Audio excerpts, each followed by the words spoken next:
guys! So, meron tayong bagong content or series sa ating channel at tatawagin ko siguro itong starting a milk tea business series kasi yung gagawin ko guys, re-restart ako ng milk tea business or magpaplano ako to restart or replan yung milk tea business ko. So, I started milk tea business back in 2019. And nung naging pandemic guys, medyo madami talagang mga new milk tea business na lumalabas. And then, parang for me, parang I wanted to step up or I wanted to see guys kung ano yung kakaibang pwede kong ma-offer sa mga customer na hindi na siya, kumbaga hindi siya parang paulit-ulit.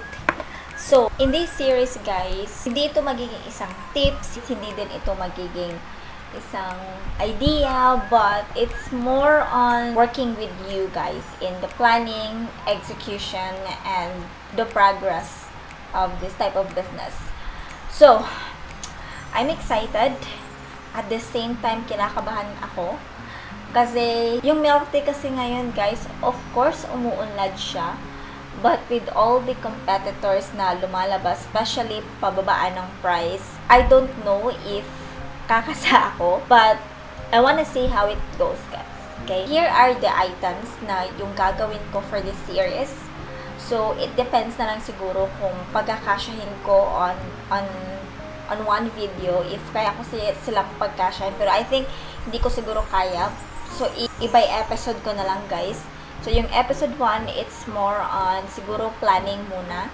And I'll be doing the business planning, guys. And again, hindi natin kailangan mag-create ng own business plan kasi meron na tayong template by Jolene Perkins, which I will be putting in the description box below, guys, where you can download the free template. Then, part of it, aside from that, what else do we need? Siguro for today, yung gagawin ko is ipa-plot ko siya sa planner ko, guys. Yung mga to-do list ko, itong mga yung nandito sa listahan ko guys, ipa-plot ko siya sa calendar or sa planner ko guys, when am I going to do these things. So, bali, i-schedule ko siya. And I wanted to show you how I'm going to do it. And I'm not saying I'm perfect guys, but siguro yung proseso. Ipapakita ko sa inyo yung proseso. So, sa series na to guys, papakita ko lang naman ninyo yung proseso guys. Sa mga nagpaplano pang mag-start ng business nila or active business. So, at least, I can show you guys how I'm doing. So, the very first step that I will be doing is I will be plotting the schedule of item to when I am going to work those items. Then, I'm going to print out the template of the planner. Template of the business plan, guys. And I'll show you. Kasi for the month of August, yung plano ko, guys, siguro gagawin ko siya. I'm hoping that I can do it within 1 week for the planning. Then execution na for the 2nd week of August. So that's it. And I will share with you guys yung planner ko. I will show to you guys how I'm going to do it. So, hi guys. Ito yung planner ko, guys. Ako mismo yung gumawa ng template na to at saka nag-print out. So, sorry if hindi siya perfect, no? But, hoping that maganda naman yung kalabasan, guys. First thing first. So, planning to start milk tea. Here are the items and business planning, product menu list, costing and pricing, the ingredient of how I'm going to do the ingredients, guys, startup cost, setup, the POS. So for the POS, I'm gonna show you soon, but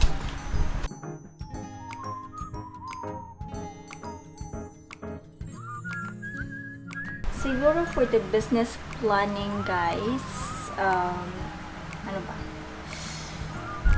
So 1 week, let's see, August. So for the August, that's 1 to 7. So probably, hope I can work on with the business planning today. Product menu list. I have already product menu just get this one. Kasi kukunin ko siya. Yeah. That's better. So, business planning. Today is the 29th of July. So, for the 29th of July, I can work on the 30th of the business planning. July 30th, so business planning.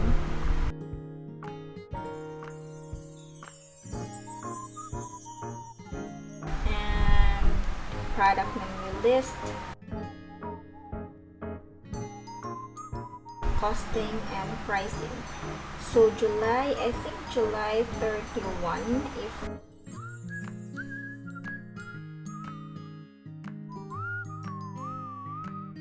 plus it has to be together guys, yung costing and pricing for the ingredients.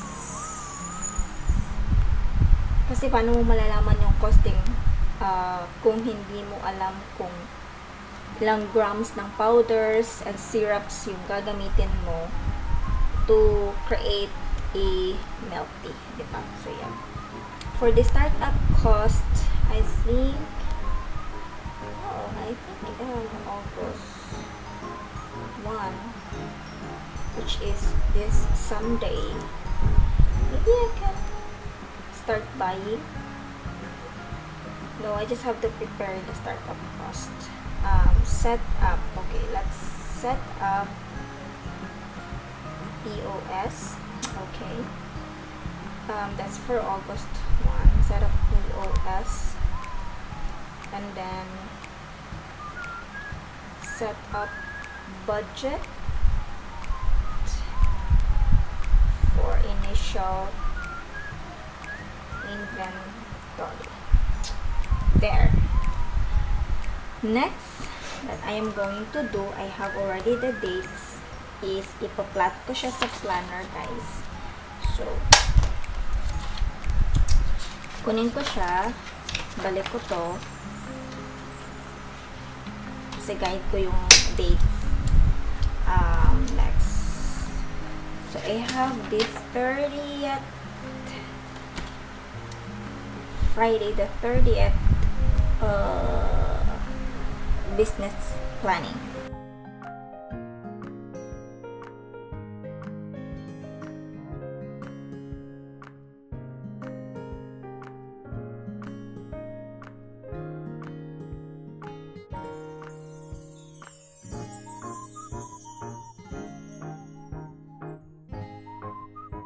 Saturday guys, July 31, costing and pricing.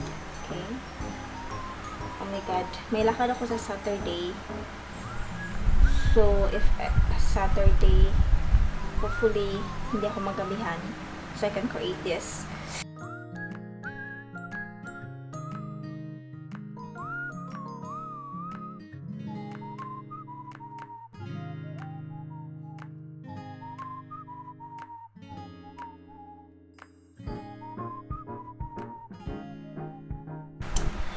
Then, so August 1.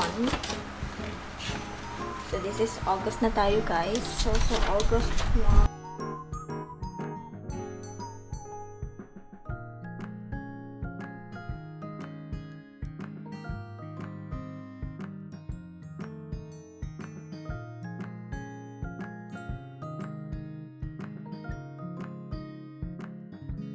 I forgot. So, if August 1 is Sunday, set up the budget. I have a lot of free time every Sunday, guys. So, probably what I'm going to do is either August 1 or August 2, depende sa time ko. I'll have to schedule a testing. No. Yeah, milk tea testing. So, I'll just write down milk tea testing. Hindi ko pwedeng gawin ng milk tea testing to. So, probably the milk tea testing, it's within the week. Kasi I have to check with the supplier pa guys if yung ingredients is available. Because not every time available siya. So, I cannot determine if available yung ingredients. Plus, I need to set aside pa the budget of how much. So, once I have the numbers for the budget. Then I'll have to prepare the money. Then once I have the money, I can start buying the ingredients. Once I have the ingredients, then I can have the testing part. So it's within these days. Should be within these days. So after the testing, guys, it has to be the pictorial on the same day. So I'll just have to make a goal of testing on August 8th.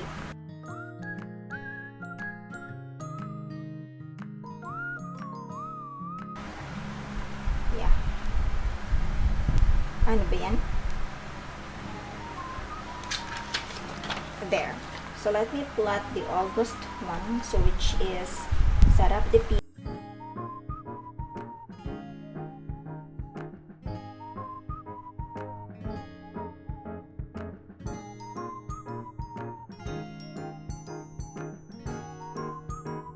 then i-goal ko, the earlier the better, but yung goal lang is on the August 8th. So, testing the milk tea.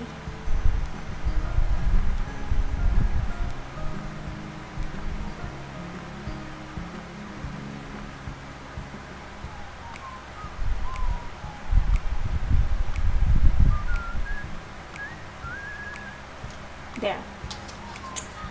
So, that's it for me. Let me just put it back here kasi yung brain dump na ko, guys.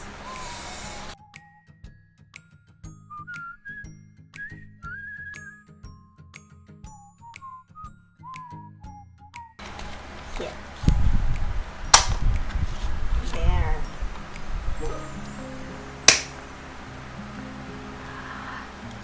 So, that's it for my planning, guys. Okay, so that's it for the planning part, guys. Plotting it on the schedule. So, ganun ko siya ginagawa, and that's why it's very helpful. It's very important na meron talaga tayong planner or notebook where we are going to put all the ideas we have. So, I'm praying that God will guide me on this one. Kasi hindi ko to kaya ng ako lang, guys. Promise. Oh, parang glossy yung mukha ko. Wait, let me just make that. Yan. Okay na yung lightings ko. Okay. So, yan nga. So, that's it for this video, guys. And then, next video, probably, I'm gonna share with you the business planning. For now, the scheduling siguro of how I'm going to execute it. Then, yeah, business planning and then product menu list. Yun. Yun yung mga items na meron ako. And then, also gonna be showing to you the costing and the pricing. But sharing with you the ingredients, guys, siguro hindi muna. For privacy. So, costing. How I'm going to do the costing and then the pricing. So, yan. So, that's it. I'll see you in our next video. Bye!